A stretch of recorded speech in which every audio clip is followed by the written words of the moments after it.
started, first of all, thank you so much for taking time out of your busy schedules to be here.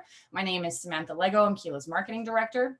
If we haven't met before, hello. If we have met, hello again. So we also have Camera Partnerships Manager, and she's helping us out today. You might see her in the chat box or answering some of your technical questions, so feel free to say hello. And if you're new to Kila, welcome. We are a complete nonprofit management software that helps you manage donors, market your nonprofit, and most importantly, raise more money. We put on fortnightly webinars, just like this one today, to introduce you to expert speakers and best practices aimed at building sustainable long-term organizations. If you'd like to learn more about our product or education programs, you can always check out our website. Before I hand it off to our expert speaker of today, just some housekeeping to go over. So today's session is between 20 to 30 minutes with as long of a Q&A session at the end as we feel for. So feel free to ask as many questions as you can throughout the presentation, either in the chat box or the Q&A, and we'll be sure to get to them all by the end of this session. So if you plan on using the chat box, please remember to select everyone when you type so all of our guests today can read your comments and questions. This webinar is, of course, being recorded, and you will receive access to the recording and the slide deck by, I would say, the end of this week, but likely the end of today, depending on how well I do. So with that out of the way, I am happy to hand it over to John Mark Vanderpool, who's here to speak to you today about how to best market your nonprofit by being able to effectively measure your impact. John Mark's here to help you and your organization solve your data and marketing problems so you can start turning insights into meaningful action. And so with that out of the way, I'll pass it off to you. Wonderful. Thank you so much, Kim. Let's see. Am I squared away to share my screen real quick? Absolutely. We're good to go. Perfect. We really love to thank everyone for attending today's webinar. I'm very excited to share some of these insights because the training is extremely relevant. So many nonprofits have a lot to be concerned about when it comes to inflation is out of control right now. That has a tremendous impact on the cost of your programs. Obviously, gas prices are out of control. The economy is in flux, and people don't even realize, are we entering into a recession or not? The jury is still out. So there are lots of different, all these different concerns, problems, and complaints that are arising. And really what we want to talk about today is how do we cut through the noise of all of this that's going on in the media, that's going on in the news, and get down to what matters. And what I'm really excited to share is that impact is exactly what matters for your nonprofit, how to become an impact-driven organization so that you can go and raise more funds, do more good, and grow your organization. So we're going to talk a lot about impact reporting. We're going to talk about clear communication, and we're going to focus on data. Right? That is something that we're going to talk a lot today. So my name is John Mark Vanderpool. As Sam said earlier, I'm a co-founder of Social Impact Solutions. We help nonprofit organizations and social enterprises measure and market their impact. That's what we do. And so today we're going to talk about what is your organization's impact. We're talking about why every organization, large and small, everyone in between, needs to measure their impact and what you can do today to start marketing your impact effectively. Like we are approaching end of year time. Lots of fundraising efforts going on right now. Lots of events already planned for the fall and for the winter. We really want to build momentum and help you build momentum going into the end of the year so that we can market our impact more effectively, raise more money, better serve our constituents and stakeholders, galvanize our teams, wow our donors, do all of the great things that we want to talk about, so that we want to do. So one of the big takeaways that I really want everyone to understand is that donors and granting organizations demand impact data.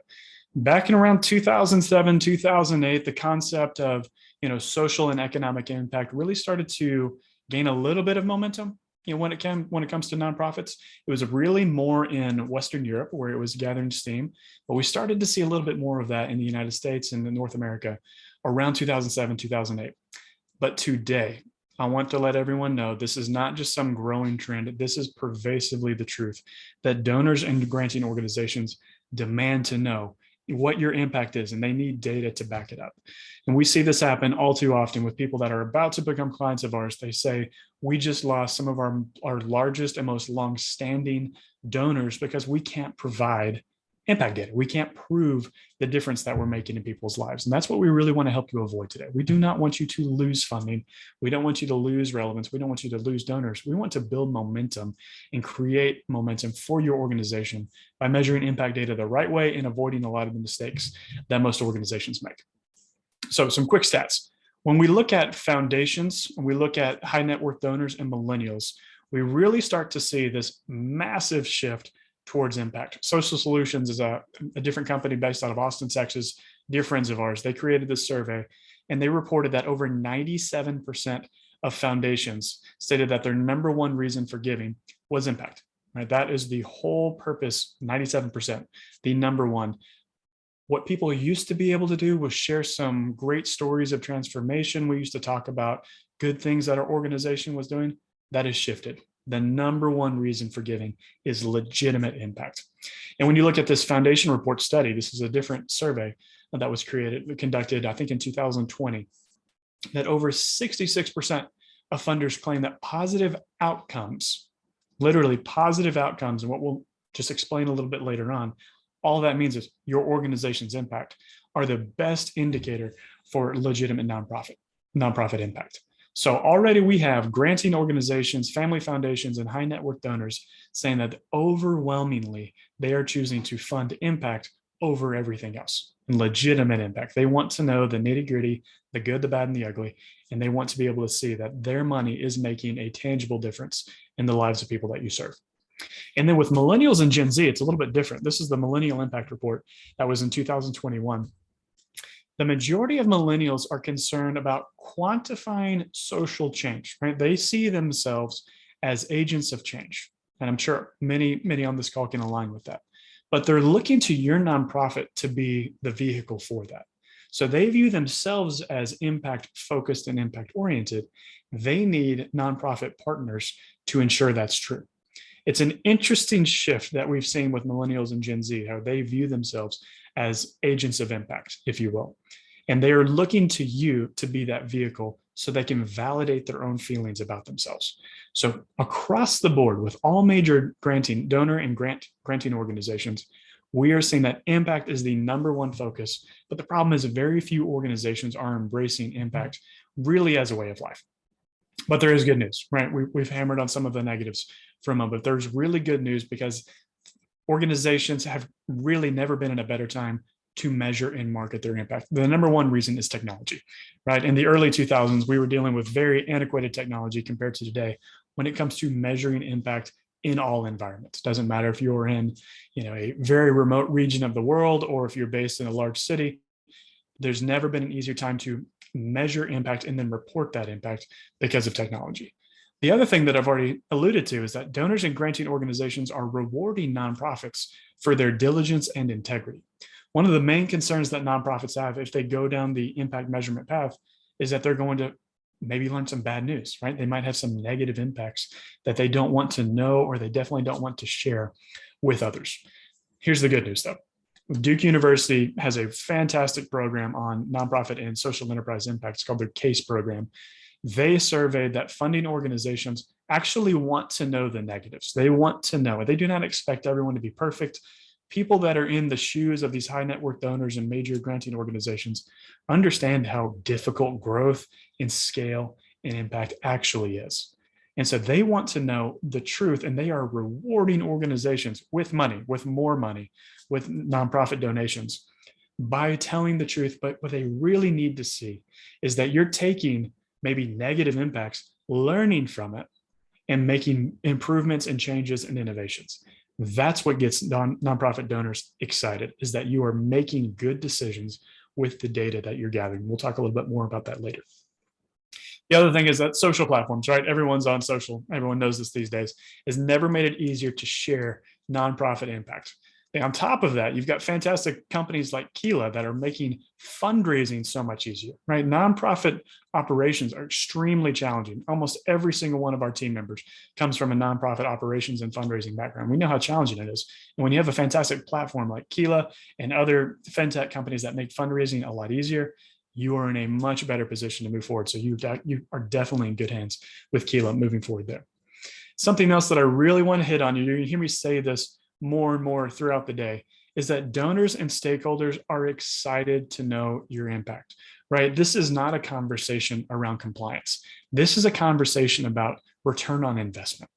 They are viewing you as an impact investment, and they need you to tell them the return on their investment. This is actually a very well thought out realm, social return on investment, or SORI.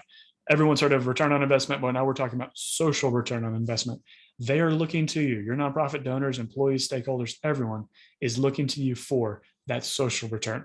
And nonprofit impact is the way that you do that. And then lastly, Organizations that market their impact well are actually able to scale more efficiently because they know what kind of change that they're creating. They know what kind of changes their donors are most interested in, and they align goals and values around that to grow their organizations, but most importantly, to create a greater change in the people's lives that they serve. So how can you get started today? Let's start with an impact report. And so there's a time to look at impact and what does it do? Why should I create an impact report? There are many benefits, and I'm going to run through these quickly so we can really get to the meat of this training.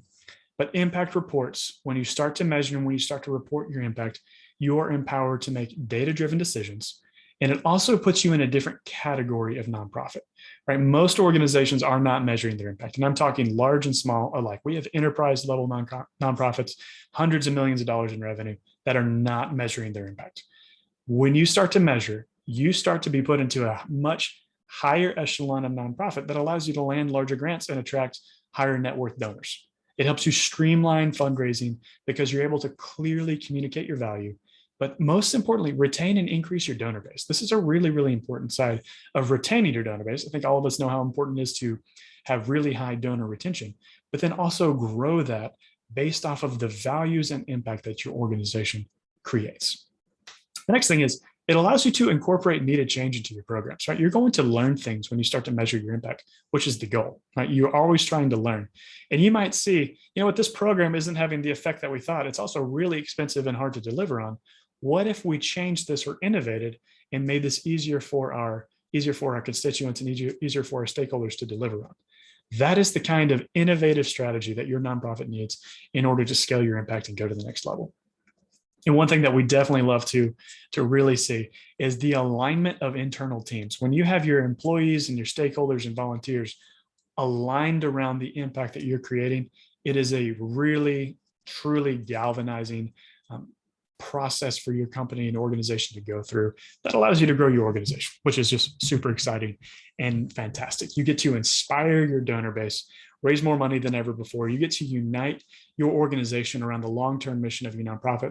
And like I just said, galvanize your stakeholders, right, to stay true to the cause, because you are really showing the North Star of this is who we are, this is where we're going, this is the change that we're creating, and here's how we're reporting on it and measuring it so that it's irrefutable evidence, which is super exciting. So I'm going to spend a lot of time on this slide because this really is the main course of today's training.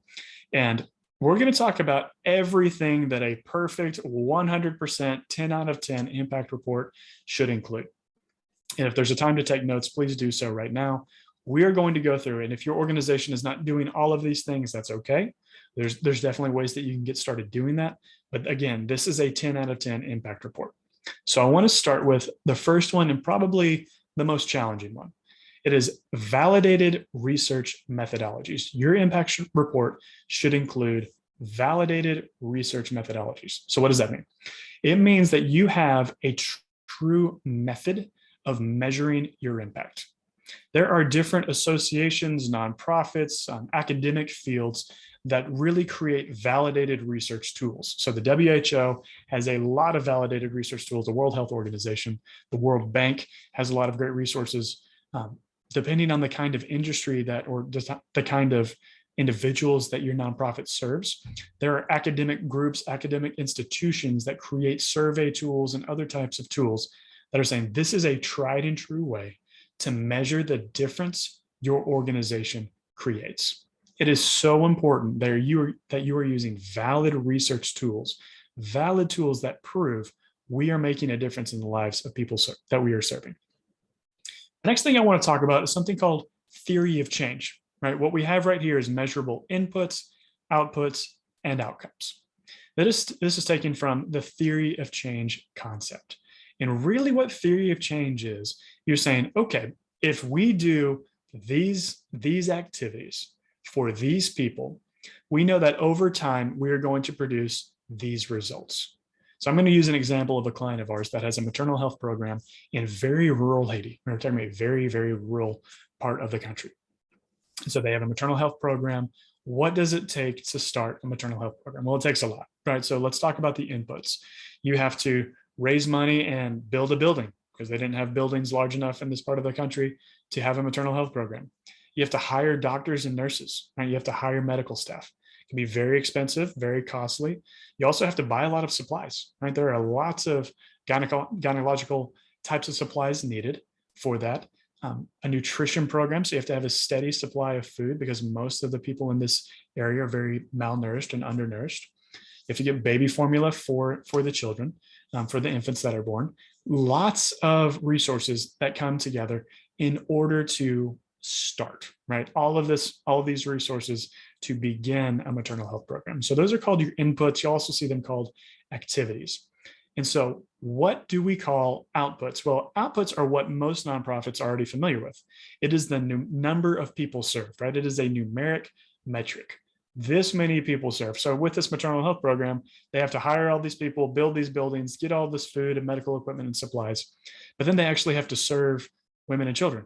So pregnant women, they come in when they realize that they have a child, they're really excited, they come into this program.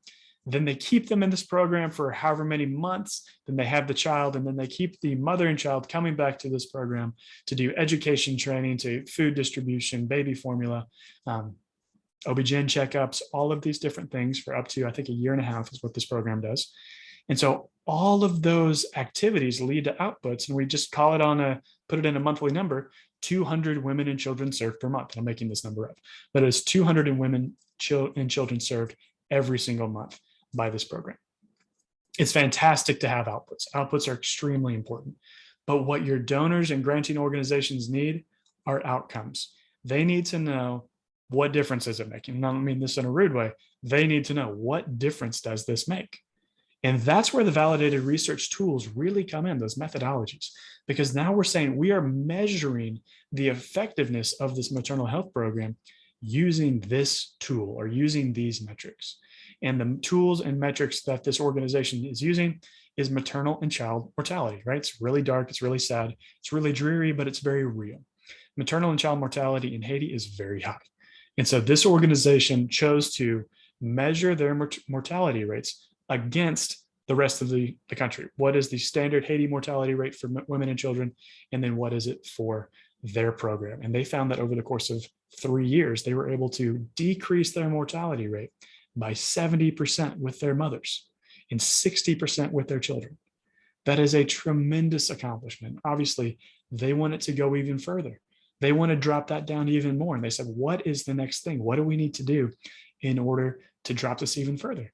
And they found they needed to be able to provide C-sections, because a lot of the mortalities that they were facing were because of breaches and other complications due to pregnancy. So what did?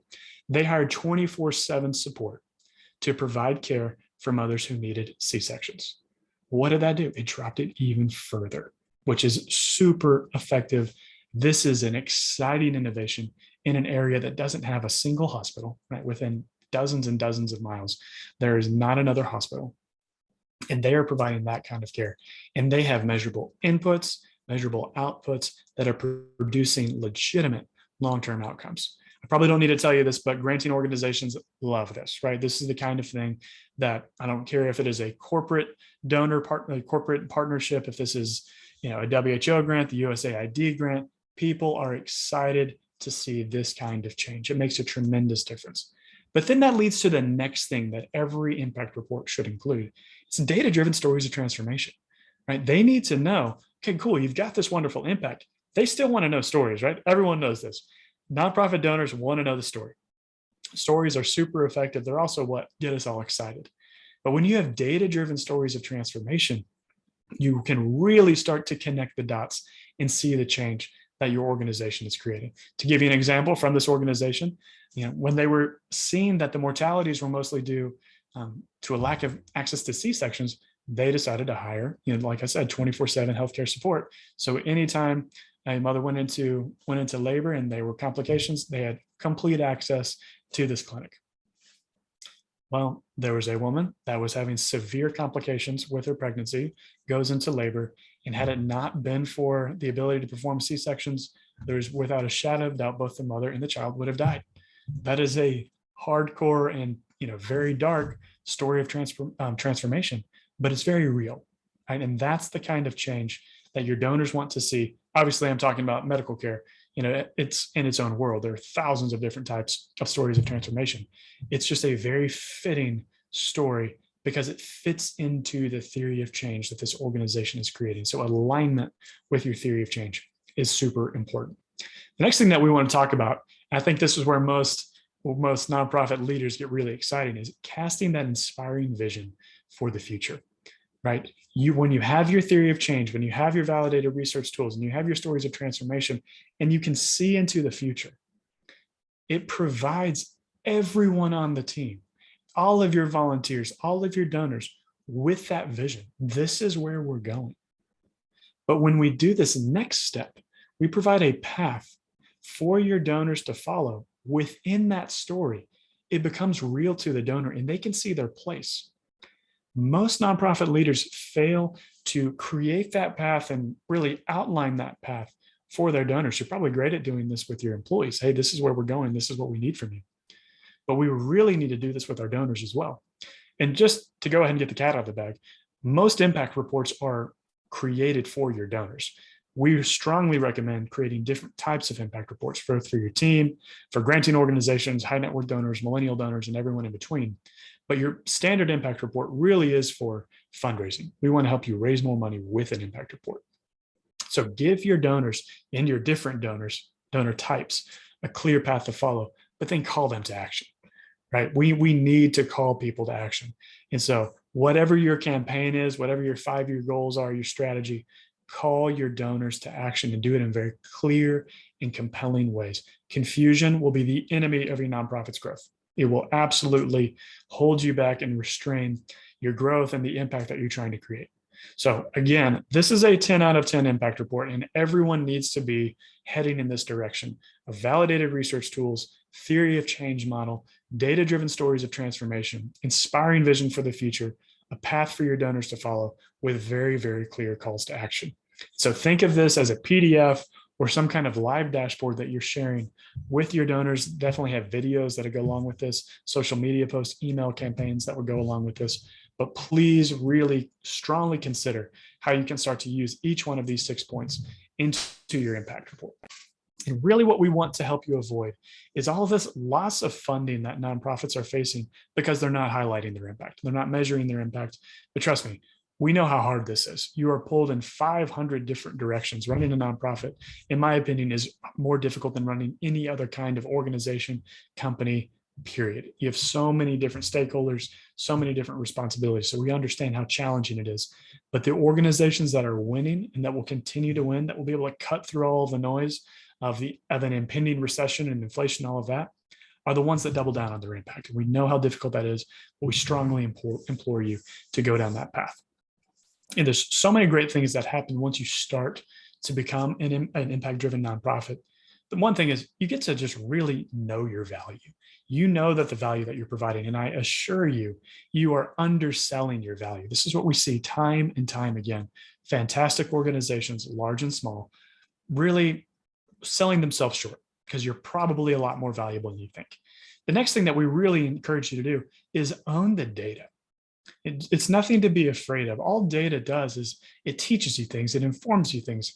It allows you to learn and make changes as necessary or not make changes, right? You might learn that you're doing the right thing and you might need to make slight changes, but not overhauls. When you own the data, you become a learning organization that really is empowered to make a bigger difference. But then go out and tell the story, own it, but tell the story in a way that is going to be compelling to your donors, your different donor types, your employees and other stakeholders, board members, and volunteers. Own these 3 aspects and you will be able to step in the right direction and really make a momentous difference in building your organization. And so like I've said earlier, 2 things that we really want to hammer on that our company really focuses on: impact reporting, helping you know your organization's value, and then raising more money through effective impact marketing. It just helps you scale your impact, helps you provide more care for your constituents, and really do a much better job of aligning your team and growing your organization. So obviously, this is broken down into different steps.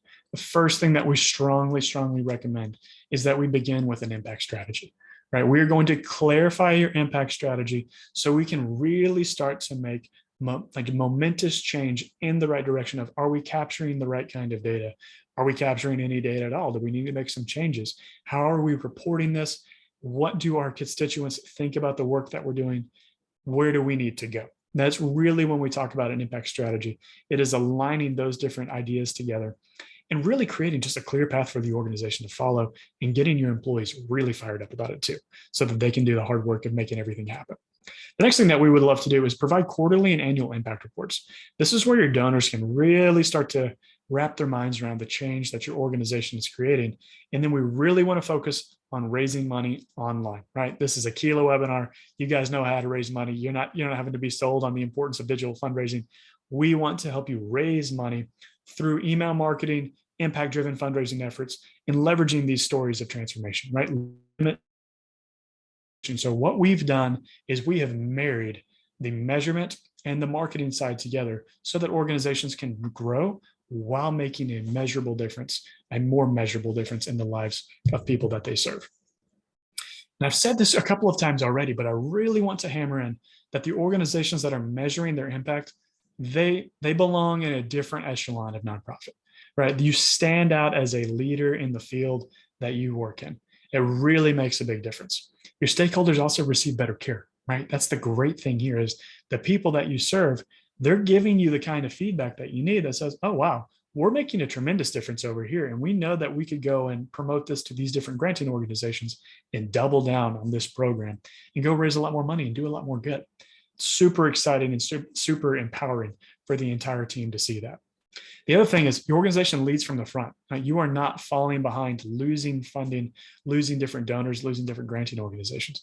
You're leading from the front and you are being proactive instead of reactive, regardless of what the economy is doing. We saw this time and time again with our clients who were able to raise so much more money than previous years due to COVID because they were focusing on the right things. They cut the noise out. They doubled down on what mattered most, which is impact, and they were disproportionately rewarded for it, appropriately, but disproportionately rewarded for the amount that it cost them to do this. Next thing is that your donors get to understand your value, right? You have to translate data into donor language, right? It's not an easy thing to do. And you have to talk to different donor types differently. It means you have to market to them differently, which means the message is a little bit different just so you can be clear with whom you are speaking. You also get to attract new funders, retain existing donors, and then ultimately grow your organization and scale your impact, which is obviously the goal for everyone here. And so we have created a completely complimentary impact strategy session for Kilo webinar attendees. It doesn't matter if you're watching the recording right now or if you are live as well. All you have to do is go to socialimpactsolutions.com. It's socialimpactsolutions.com and hit schedule consultation. You'll fill out a form. You just click webinar, right? You can put in Kilo webinar, just click webinar, and our team member will be super excited to have that time scheduled with you to give you a complimentary impact strategy session that will be completely done over Zoom. There we'll be able to talk about creating a strategy to craft that strategy that will work for impact, but also for fundraising as we get into the end of the year. And then we're going to start helping you raise money, reporting and marketing your impact, and taking your organization to the next level, which is obviously the goal for every single one of us here. So please take advantage of this free Zoom call. You're going to be able to schedule immediately from our website at socialimpactsolutions.com. We've done a lot of these over the years, and we know that the folks that really participate, they come prepared, they benefit tremendously. And we are seeing millions and millions of dollars raised by our clients because they've gone down the path of measuring impact, because donors want to fund your impact. They want to fund it. They're excited to fund it, and they want to be a part of the change that you're creating. So again, all you have to do is go to socialimpactsolutions.com, click schedule consultation, hit webinar in that form, and you'll be able to choose your time that works best for you. But I would love to open up this conversation to any questions that you may have. Please let me know if there's anything, and I'd be more than happy to answer. Awesome. Thank you so much, John Mark. I feel like that was an amazing refresher, even for someone like me who works in marketing and does do a lot of impact reporting. But we did have a slew of questions come in, which I will run through now. And so the first one is, we're not very familiar with the concept of TOC. So I guess what is the best place to start with the theory of change? Yes. So theory of change really is think of it more like a model, a mental model. And we're going to share a blog with Sam that she'll send out to you, really going into what is theory of change. What you're talking about with theory of change, where it's so fun, is you're saying, okay, we want to create an impact in these people's lives. So let's say I'm just going to make this up. Let's say you're an organization that works with people affected by disability let's just say in the United States for easy conversation. What you want to know, and what are the main problems that these people face, that this whole constituent base faces, and then what are we going to do about it? And so let's assume that you've conducted a needs assessment. You've talked to different people affected by disability and their families, and you find out that respite care really is one of the biggest issues. Is that there's just no one to help me take care of my child with disabilities. I grew up in a family with a family member with disabilities. It's very challenging for the entire family. It is a joyous love, also the most life-giving relationship you can have. But respite care really is important. And if you don't have that extra help, it can be very taxing on the family. And so an organization would say, okay, we're going to provide respite care for individuals and families affected by disability. How are you going to do that? So what are we going to do? So let's talk about it from an inputs and activity standpoint. We're going to assemble 100 volunteers who can donate 5 hours of their week to help people affected by disability. Great. So on a weekly basis, we have 100 volunteers providing 5 hours a week of respite care for 50 families. Obviously, the math doesn't really make sense, but I'm just using those numbers. Those are the inputs and activities, really the day-to-day thing that any organization would do to provide care for people affected by disability. That's great. What are the outcomes that are produced? And with theory of change, you really are saying, hey, we want to create change. Here's our theory behind it. And from an input standpoint, respite care hours provided by volunteers. From an output standpoint, you're going to say something like 500 hours of respite care provided every single week.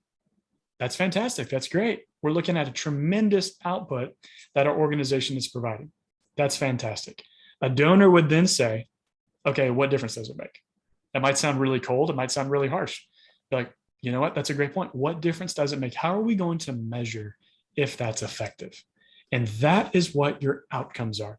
Your outcomes are the difference that your organization makes. And that's what impact is. Impact is the difference that your organization makes in the people's lives that you serve. And so we did a needs assessment for a fantastic organization several years ago. And our recommendations to them regarding families affected by disability was a survey called the Family Quality of Life Index. It was done by the University of Kansas. They created this entire family quality of life survey.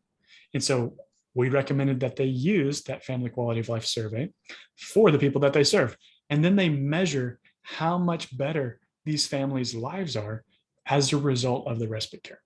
So that is a very short, condensed version of what TOC, or theory of change, is on how you can measure the change that your organization is making. So let me tell you the good part, right? When you do that, and this organization actually made these recommendations that I'm alluding to here, they went and raised a lot of money. They went and raised millions of dollars, literally in a matter of months, simply because they were measuring the difference that they were making. And they knew already that their donors cared. They care about people affected by disability, and that there are other donors that care about people affected by disability. So you take that data to the right people and they say, yes, we want to double down with you because I know my money is funding a legitimate change being created in these people's lives. Absolutely. That was a very thorough answer. So thank you so much for that. I'm just going to bucket the questions because I have a few on the actual impact and as well as some on how to measure impact. So let me read through these. Maybe start with, how do I communicate impact to different donor types? Great question. Really, really good question. So let's break down donor types into a couple of different categories. Let's talk about corporate donors. So these are partnerships with businesses that want to fund impact. Let's talk about family foundations. Let's talk about government foundations like USAID, lots of other examples out there. Community foundations would also fit that. And then let's talk about high net worth donors. And then let's talk about millennial, Gen Z, just generic donors. And I'm not saying generic in a negative way. I'm just saying they're not high net worth donors. They're not granting organizations. They are more fantastic run of the mill donors. Nothing wrong with them. It's just a different donor base. I'm going to talk very differently to a business than I am a family foundation. Even though I might be promoting the same kinds of impact, it's different because corporate donors, they really want to get their company involved with the change that you're creating. They're thinking, okay, how are my employees going to respond to this? Will my employees want to give their time and money, or just their money, or just their time? Do we have a corporate foundation that this sort of serves our base, our donor base here? Excuse me, our customer base, and that fits your impact base. So you're going to have a different, I'm going to say it this way, pitch, right? It's a different pitch to a corporation because they're thinking about their own profitability. They're thinking about how does the public view our company? And they're thinking about how can I get my employees really inspired to work at this company because we're doing so much good outside of business too. And so you're really pitching your nonprofit in different ways to them. You're thinking about their employees, you're thinking about their reputation, you're thinking about, corporate social responsibility is a really big thing to take into account when you're talking about corporations. Now with family foundations, it's a different conversation there too, because that's really more around a family's legacy. We're talking more about what does the family want to be known for? And let's just stick with the families affected by disability. Is this something that this family foundation cares about? Maybe, maybe not. You might be barking up the wrong tree if it's not someone who's actively engaged with individuals and families affected by disability. But there are family foundations where that is a tremendous focus. Tremendous focus. The Helen Keller Foundation has many family foundations that predominantly fund the Helen Keller Foundation because they do such great work, right? And they care about the issues that families and individuals affected by disability face. And then when you start to go into more high net worth donors, it's a different conversation, right? It really is more of a curated conversation where they see themselves. They are the ones writing the check. It is an individual or a couple that is writing a check to really make a difference in your mission, right? We are talking about aligning the mission of an individual with your nonprofit versus a foundation or a corporation with the cause that you're trying to get into. And then with millennial donors, Gen Z donors, we are very much big proponents on getting individuals on recurring revenue. We want to stabilize revenue as much as possible. Obviously, this is a Kilo webinar. Everyone's in favor of that. But so that operations and costs can be a lot easier for your nonprofit, but it also allows other people a way to be involved with your organization for more of a sustainability model, a financial sustainment model, which is what they care about. They want to be involved. They might not be able to write a $150,000 check. That's okay. They can write, or they can swipe their card once a month or have it on recurring for $150 or $250 or $1,000 every single month. But you still have to communicate the change that they're creating. What difference is their money making? And it is so important to have that lined out really clean and clearly for each different donor type. I guess backing off the end of that question too, is there a difference on reporting impact to your board members, and is it different than to your donors? Great question. Really, really good question. So I would break down boards, and again, to different categories. There are some boards where the expectation is that they raise money or they give you money. Right? That is just sort of, it's very normal. Okay, this is a fundraising board versus this is more of a strategic leadership board. And some of them are a mix, which is totally fine. So when we talk about from a board, from a fundraising standpoint, you do want to really highlight the changes that your organization is making with regard to impact. I'll just use a similar example from earlier, the organization that helps individuals and families with disabilities. When they began their process of working with us, we conducted an impact strategy and a needs assessment. And they realized that they worked in very affluent suburban communities across the United States. Right? They work internationally, but also nationally. And they're like, why are we only in suburban, upper middle class communities? We thought we were serving people from all walks of life. And they found out that just was not the case. So what do? They went and started new programs in new locations that were very under-resourced. They took that information to their board, and their board wrote the checks themselves and then went to go raise more money to start those new programs. So they were learning, wow, okay, we just figured some things out by working with social impact solutions and measuring some impact, but we need to make some changes. What are we going to do? We're going to start some new programs, and they've done fantastically. It's wonderful, the changes that they're creating. So that's one thing you would do with board members. From a strategic, but also I really want to hammer this down because we see this all the time. People want to know the good, the bad, and the ugly, right? Nobody expects everything to be perfect. And if they do, they're living well outside of reality, right? They haven't gone after something in life that has hit them in the face time and time again, because making change, growing anything is hard. Growing a nonprofit is 100 times harder than growing a business. It is so much more taxing.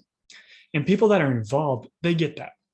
And so when you say, you know what, we thought that this program was going to provide this kind of care, but we found out that's not the case. It's providing great things, but also some negative things as well. Is everyone familiar with Tom's shoes? Blake Mycosky's company, it was just the little canvas shoes, and they had this 1-for-1 campaign that every time you bought a shoe, they would give a shoe away. And they skyrocketed. Mass company just grew like crazy. They started surveying the people they were giving away the shoes to, and they found out they were making cycles of dependency, which is not a good thing. Like, there were people in Chile and Argentina and around the world, I think also in Indonesia, that they were just getting free shoes, and they were creating these cycles of dependency. Everyone was dependent upon this business that was selling these expensive shoes and then just giving them away. Well, that is not a positive impact that you want to create. You do not want to create cycles of dependency. So what do? They took the bad news and they said, we need to make some changes. What are we going to do? So they completely ended their 1-for-1 campaign, where every time you bought a shoe, they gave one away. They said, we need to focus on sustainability. So what did they start doing? They started drilling water wells. They started microfinance initiatives where they were they were loaning money away with very low interest. They were growing more sustainable practices rather than just giving shoes away. It's one of my favorite examples of a well-known company that skyrocketed because of their impact model of giving things away, but then realized that wasn't the right thing to do. So they changed.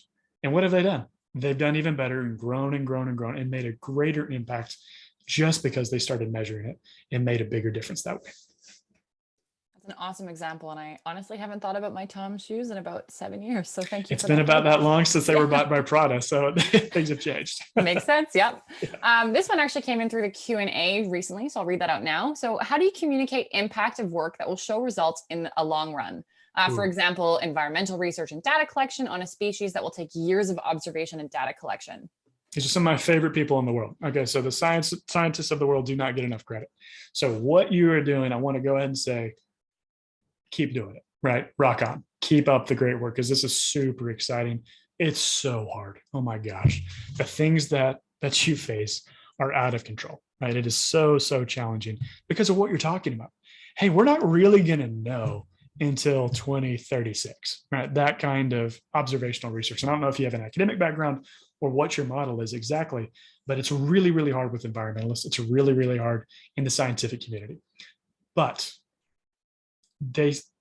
your donors, your funders, whomever they are, they still want to know. They want to know progress. They want to know your assumptions. They want to know your theory of change, and they want to be updated on it. So that's where outputs really do play a role. It's where we can talk about, okay, I'm totally making this up. We had somebody that was in Maui that was on the call. I love Maui. I love sea turtles. I love the Pacific Ocean. So let's talk about sea turtles. You're observing this group of sea turtles. You're doing all of this research, conducting all the experiments, doing all of this work, changing people's perceptions. You're doing the hard stuff, but you're not going to be rewarded with the ultimate impact for, let's say, 15 years. You are still going to notice trends and changes along the way. That's the great part when you start to really align your theory of change with your messaging and communication. Because after year one, you will have completed a lot of work. It might not look like job well done, job completed, but you've done a lot of work. Update your funders on that. Absolutely update your funders on that. Tell them what you've learned. Be a scientist. Okay, we actually learned that this wasn't working, and so we had to change X, Y, and Z. And so we made those changes. Okay, great. That's awesome. Why? Tell them why. And tell them, and I don't mean this in a rude way, in very simple terms. Literally right at a 7th grade level so that anyone can understand. That is not to be rude. That's marketing. Number one, marketing. If you're writing above an 8th grade level, you're not doing it right. You really need to drop it down to a very easy to understand, but show the progress, show the timeline. This is where we are. This is where we're going. And this is where you make this happen. This is a leadership 101, but it is absolutely impact 101. So massive props to folks working in the environmental space because you're going up against so many things. It's so hard right now. It's always been hard, but it's really, really hard. I think we're making some progress just sort of as cultures coming together. Yeah, definitely fingers crossed on that. But massive props to you, whomever you are. You still have to follow the same concept of this is what we're going for. We're not going to see these results until 2036, but we're going to see lots of trends, lots of key points, lots of data leading up to that. With impact measurement, should you go into it with a hypothesis, sort of bringing in that scientific method analysis, or should you let the data speak for yourself? What's the best approach? Great questions, really, really good questions. And this is why we have academics that work on our team. We have masters in nutrition, doctors in public health. We've got the whole gamut, because you really do want to make informed hypotheses. You want to approach it. And everyone here already has a nonprofit, so we're not starting from scratch. But we want to evaluate what you currently have with that same, scientific curiosity. We're going to look at things. We're going to say, okay, great. So this is the theory of change that we sort of created. Maybe it wasn't wonderfully intentional, but this is where we are. It's totally fine. That's not a problem at all. We're going to then pick things apart and be like, okay, what does this cost? Could we do it cheaper? Could we do it faster? And could we do it for more people? And we would also want to start surveying the people that you serve simultaneously. We want to get insights from individuals, but we also want to conduct outside research as well. The wonderful thing about the world that we live in today is the information has never been more readily available. And so lots of institutions and nonprofits are publishing their findings, which allows us all to sort of work together, right? We get to really start to work together. And I was talking about Kansas University. They have the Beach Center on Disability. They are cranking out high quality research for individuals and families affected by disability. It is unparalleled and it's fantastic. That is a tremendous resource for organizations that work with individuals and families with disability. So with that, you want to put your scientific hat on. You absolutely do. But you still have to wear a lot of other hats, right? You're a nonprofit leader. There's not enough hats on the hat rack that you have to wear. You've got to put on your marketing and communications hat. Like, how am I going to sell this to my donors? How am I going to tell them these are the changes that we need to make, or this is where we're going and here's why? How do I sell this to my employees? Hey, you're giving 40, 50, 60, 100 hours a week to this organization, some of them for free. Here's why that's important. And so with a theory of change and some excellent communication strategies, you can make a lot of progress, really, really make tremendous progress. Speaking of wearing multiple hats, this is actually a pertinent question. The person who had previously owned most of the data collection at our organization has left. So currently we're only collecting anecdotal data, but want to be more data driven. How can we start collecting the right data? It's very overwhelming. I get it. I totally get it. Yep, Sam and I are with you on that one. We definitely understand that. That's the world that we live in. And so if you schedule a complementary impact strategy, that's what we'll talk about. That's what happens. It's so hard to keep great employees right now. It's hard for everyone to hire. It's really, really tough. Impact data is very challenging. We do need to get away from the anecdotal. It's important. It has its place. We've got to get into the hard evidence, because that's what you get to go and promote. That's what you get to go fundraise. That's what you get to go excite the world about, the good that you're doing. So I would definitely start with that complementary strategy. It's totally free, no strings attached. I want to go as deep as we can during that call, so we can really outline that for you. At the end of the day, though, you've got to be capturing this data. And I'm not saying this from a compliance standpoint. I know I said this already. This is why people give you money. This is why people work with you. It's because of the change that you are aspiring to create. It's not because you're just a wonderful person and you're trustworthy. That's definitely part of it. But it's because you are seeking to create legitimate and lasting change, which is the hardest thing in the world to do, by the way. And I'll absolutely make sure I send out that consultation link in the follow-up email so you can all access it. We are running low on questions here. We've got 2 left. I guess I'm intrigued by this question too, is what are some of the common KPIs used for tracking impact? Great question. Really, really good question. So let's break KPIs into 2 divisions. Let's just keep it with theory of change. You've got your outputs and your outcomes. So outputs really are going to be numeric numbers. Let's say respite care hours provided, number of mothers served, baby formula distributed, sea turtle surveyed. Right, I'm just making that up because I'm the Maui person earlier. That is going to be just a traditional, straightforward metric, and most nonprofits stop right there. That's where everyone stops because it's still hard to measure, but it's easier to measure than long term. Then when we start to look at true outcomes, this is where there's a lot of nuance. It is not straightforward. It is not just these metrics apply to 5 nonprofits, because we're talking about impact. We're not talking about dollars raised. We're talking about change created.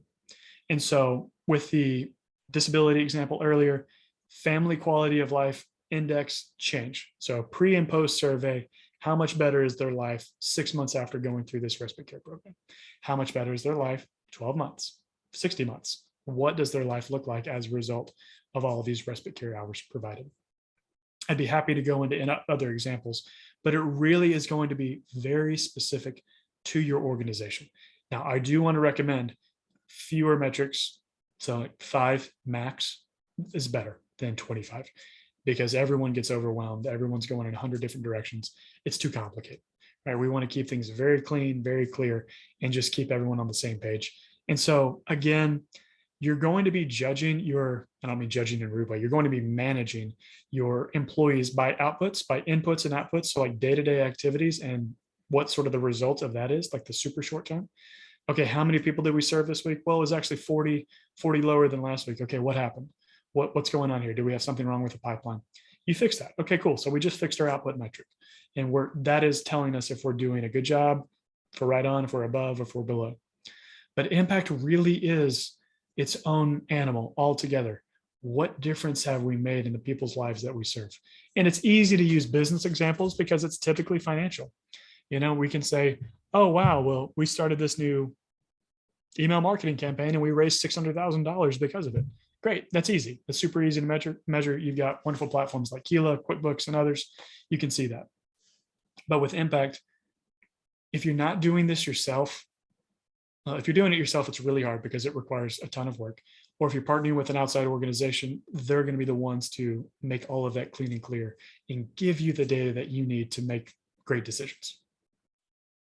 Absolutely. And marketing as well. Everyone always thinks marketing is a fun, creative job. I've never been more data driven in my entire life working in marketing. And so pulling the value levers, and you start really seeing what works and what doesn't, because you really do marry your metrics. Like we track the same metrics year over year, quarter over quarter, week over week. And the data that you can analyze, it shows a lot. It tells a story.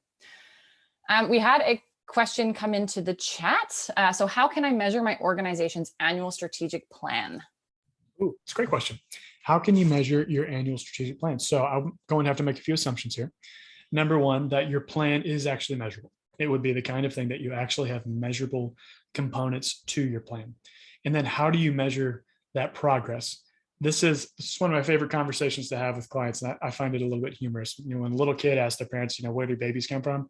It's like, oh, how do we answer that? It's like, well, where does impact come from? It comes from data, right? It comes from project management, and it comes from all the work that you do. And so how have we outlined your strategic plan, and how are we actually knowing that we're making progress, right? This is management, right? We are talking about good old fashioned leadership and management practices. So if you use a project management system, we love Monday.com. That's one thing that we use as a company, and Salesforce has some capabilities. Lots of other platforms help you manage these kinds of goals. But we love dashboarding progress, right? Just like Sam was talking about, marketers are the most data-driven folks I've ever known, right? We all think we're all fluffy, writers, and we just, pontificate over a cup of tea. It's a bunch of data, and it's just a lot of work.